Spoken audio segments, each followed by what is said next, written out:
Golden, and you're in the vault. Today we're hanging out with musician Bruce Kulick. How are you, sir? Oh, I'm very happy. I'm in a room with a beautiful blonde and amazing guitars. What a charmer. Yes, thank you. of course. So you're here at Bizarre Guitar to do a clinic for ESP Guitars. Correct. And you've been with ESP for 29 years? Something like that. I guess in '86 officially it might be 30 or something like that. Yeah, early on in the KISS years, some friends of mine in New York where I grew up, and unfortunately where I got involved with KISS, they started working. I mean, ESP went through like being a baby company to being this multi-international, huge, international thing that's very, very popular. And next thing I know, I'm playing some of their models and really enjoying them. It's very funny that I was on like one of their first price guides at NAMM in '86, because for them, having the KISS guitars with one of their models, one of their like M1 bolt-on Strat with a Floyd Rose and a one humbucker, to be the part of the KISS show is important. And through the years, I mean, if I had one fault, is I've played too many of their models. Right. Okay. Where Slash is known for an iconic, Les Paul or something, or Eddie Van Halen for his homemade, projects. I played the Horizons. I played these M1s originally, I love, like now I'm really into the Eclipses and the Vipers, which got not as popular recently, but I'm going to try to make them more popular. So you see what I'm saying? But and then of course for a long time the bolt-on Strats with the Floyd Rose, and I don't know, they've just been a quality company for many, many years, and I know you guys here at Bizarre Guitar have been very supportive. Huge supporters of ESP. Love our Chris Canella. He's a good guy. And Michael Brinker. Chris. wait, that's the right thing for Chris. He's a scary looking dude. He is scary, but he's the biggest sweetheart. He's a little cuddle bunny. And talented guy too. Yes. So you're also here. We're going to talk a little bit about this. Yes. Okay. So Dave Ecker, who's my assistant manager at the store, was kind of briefly telling me about this. Can you explain to the audience what's going on here? This is like brand new product that I just released this May, actually, that it was really my first band. We didn't even have a name, okay? The K and the B were initials of our last names. For Cats, Kulick, Boys. I'm being kind to my friend Mike, the bass player. But he was the principal songwriter and singer. Very talented, EB3. We were into Cream, but a little progressive. I was totally into Cream and Eric Clapton. I had an SG special, actually, from '65. And Guy was into Ginger Baker and people like that, okay? Yeah. And we rehearsed in Guy's basement, the drummer, for probably 3 to 6 months to learn this material that was quite complex. Ironically, all we did was record it very well, okay? Never did a gig, never did an audition, never, this is in Queens. Like, we could have, rattled somebody in New York. Hey, check us out. We're looking for a record deal, And there's the studio that we did it at. That's cool. The packaging's really cool. Thank you. And I, painstakingly tried to get everything I could. Finding vintage photos from 40 years ago is not easy. I begged Guy, a friend of Guy's, had some photos of us. So putting it together has been a labor of love. I didn't want to put it out unless we could do a new song as well. Okay. And the photo here shows us all modern, but actually that was too expensive. Guy lives in France. Mike's in New York, I'm in LA, but Mike and I wrote a song, and then through Pro Tools with doing a demo and then sharing the files, we were able to put together a new song called Got to Get Back. And we wound up titling the record that, Got to Get Back, but all the other songs, the other 6 songs, were us in 1974. Wow. With no overdubs. The only thing I added was, there was a ballad that had a guitar doubled and a vocal doubled. And we added a string section by a dear friend of mine who's a very talented string arranger. But the remixing and the remastering of it I was really surprised at how good it sounds. This isn't like, I'm not going to make an excuse, well, yeah, it's 40 years ago, so it doesn't sound that good. It sounds great. I mean, I'm blown away. They're live. There were no, punch-ins back then. So it's really more just like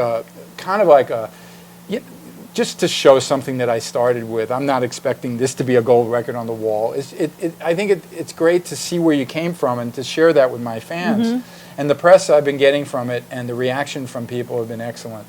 Awesome. So it's just a limited edition, but what's wonderful is, let me grab that other thing that he showed you, was I wanted to make, nowadays it's about the package, and everybody, this is on iTunes, but you're not going to get a photo card with the story of KKB, a download card. And of course, the 70s was tortoiseshell. Right. So there's a tortoiseshell KKB signature Bruce Kulick guitar pick. So that's what you get from my website, and it's on my website. And I don't have any intentions of actually getting it in stores, but I couldn't ignore the digital thing, which is streaming and iTunes. So it is, you can check out the music there too, But, how was the vibe doing that? Because you did it all studio to begin with, and then you went back to Pro Tools. Well, you have to, like, in other words, to mix nowadays, there was no way we were going to just mix it on the 4-track it was recorded on, Actually, it's a good advantage because you're able to really clean up and slightly EQ. I had a tape of it from years ago, and I did release a limited edition in 2008, but that was of the tape copy I had with the mixes that's what I went home with. Okay. And it sounded good, but by Mike finding the original tracks, now one of my engineer friends who's excellent was able to really clean it up in Pro Tools and mix it properly, master it properly, and then put that effect on the voice that didn't exist in 1974. Right. It didn't change the music that much, but I look at it as like it just shined it up. I think that's awesome. Your fans are going to love that. Yeah, I can hardly wait to listen to it because Dave's been going, a little nutty about this. Well, that's your copy there. Well, thank you. You'll have the to bizarre guitar copy. Thank you. And my guitar playing, what's interesting is that, all I had was like some sort of small Fender amp that was slightly modified to be, this is my pre-Marshall era, or at least I don't believe I used any kind of Marshall back then. A good Vox wah-wah pedal and that SG, and my playing is very similar to now. I know more now. Sure. Of course, but the way I approached what I did was very, very similar. I was quite impressed with all the lead playing. Wonderful. And I never get tired of listening to it. That's awesome. So people will definitely and they'll listen to it and go like, yeah, that's Bruce. Wow. And I was 20, so it's crazy. I love because I was listening to it. For a week now, I've been listening to this religiously. Is the BK3 album? Oh, thank you. I love that. With Gene Simmons plays. Well, Gene has a song on it, which and his is son great. Nick sings a song. And I like Nick's song better. Nick's is great. Look, I was just happy to write a song with Gene, and the concept of it, I'll Never Die. Yeah, it was cool, and there's strings on that too. But BK3 was a real labor of love. That took me. It actually came out 5 years ago, a little more than 5 years ago. I am offering the other new product this year is BK3 in vinyl. Right. Okay, and I actually have some here. For the clinic, but I tell you, I really busted my ass on that album. Steve Lukather played on it. This Doug Feiger from the Knack, who we lost that year from cancer, sang a song for me. But that record really, I did the best I could, and there was no compromise, But thank you, and I think you could hear that every song, and yet I'm the only common thread on the album. Well, me and my producer, Jeremy, of course. Right. Because the vision was different people sing. I occasionally sing. But it's, you know what I mean? But there's still a thread that goes through that record. What I appreciated about the album was that I could really feel it. A lot of times with music, for me, because I've heard so much, I can use it to escape. Right. Or like in the mornings when I work out with, I'll listen to a lot of heavy metal. Sure. And stuff. But with this, with a lot of stuff I've been personally going through, it was nice for me to actually feel it and be really touched by it. Excellent. And a nice surprise for me was Nick Simmons' voice. Yeah. Really big. He sounds like his daddy. Yeah, he does. It's funny that that was one of the first things he recorded professionally. He's gone on to do gigs. I'm not sure if he's been ready to. I know some things that he has recorded, but I don't know if he's actually ever offered it yet. But he went off into, I'll see him at a club when Gene and the family does something, and the next thing you know, he's singing Dean Martin. So, he's obviously been exploring a lot about what he loves about music. But he's a bright kid, and it was a lot of fun working with him. Yeah, that was a pleasure to hear him sing. Yep. Congratulations, you're what, a honeymooner now? About a year? Well, a year and a half. Year and a half. Newlywed. Yeah. Yes. I still consider myself a newlywed. Yeah. Oh, and Lisa's wonderful, a big supporter. She's got of a mine. great voice, and too. she does. Thank you for checking that out. Yeah. Yeah, there was a song. She had an idea. Can we record a song and we'll use that for our first dance?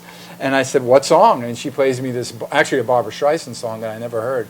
And we approached it kind of the way that felt good for us as a trio, actually. I played jazz guitar like a 175 like you have on the wall over there, which is not a typical Kiss guitar, you know what I mean? Or Bruce Kulick rock guitar. But I certainly enjoyed doing that, and she has a terrific voice. She has a beautiful voice. Yeah. I love that you shared your wedding video on YouTube. Thank you. You checked that out? Yeah, I did. Now, a lot of people, like when I got married, I showed the video. I obviously promoted that. But they didn't know that the song was actually me playing guitar and her singing. Because no one, that's the thing about video online. You'll check it out, but you may not stay for the credits. There's other things to look at. And then the credits are rolling, and it says, vocals Lisa Lane. So yeah, she's got a beautiful voice. Yeah, we're going to do more in the future. I always have that fantasy of having the time to just do what we want to do, because there's there wouldn't be I have to be anything. You know what I mean? Right. Where I know I'm going to work on another solo record this year. Start at least preparing the songs, and I do know that my fans expect a certain thing from me, so I will think about that. But with her, I don't have to think about anything. I could do old Dean Martin if I wanted to with her. You know what I mean? How Whatever we're nice. into. Yeah. And it'd be really romantic. Yes. Which is because you come out with the guitar, yeah, and now yeah. you've got this. Exactly. No, that's something I Beautiful want to explore something different. Right. And you know, if I told you our dinner music, it can range from the Beatles to Muse to a lot of Frank Sinatra and Dean Martin, actually. You know, the Rat Pack. Right, you know? right. It's kind of weird that I that's a break for me from, you know, Yeah, and yeah. all of that. And of course, I love rock guitar, and I'm such a fan, and I own so many instruments, and I love guitar. But I also, these guys who could sing these great songs, and the arrangements are amazing. That I really just love listening to, and because it's different, and hopefully I'm absorbing it. You know, Right, somewhere. right. Very cool. We've been listening to, since you said Cream, we've been listening to a lot of Cream at Home. I love because that band. Natalie Bug, who you just met, your she daughter. just discovered Ginger Baker. Oh, wonderful. So Okay. we're thinking about going out to Hollywood because I'll be at that camp actually. You're going to be at that camp, Yeah, I'm going to be the counselor for the. We're talking about the Rock and Roll Fantasy Camp, and that's going to be interesting. How do you get tickets to the Whiskey A Go Go? Do they sell those to the public? Well, I think they do. I think Okay. they do. And obviously, you'd be guests of mine. Don't No, worry. I'm not trying to. I'm not trying to get on the list. No, I'm not. You know seriously. what's very strange? Those camps have amazing final nights with huge stars from Roger Daltrey Right. to I mean the people that play. You know, the Krieger guy from The Doors will perform. I can't even. I'm just blanking out right now. But we've always had amazing people on the Yes. final night, and it is open to the public. Okay, and good. It's crickets. It's not a lot of people. They don't either get it or they don't understand.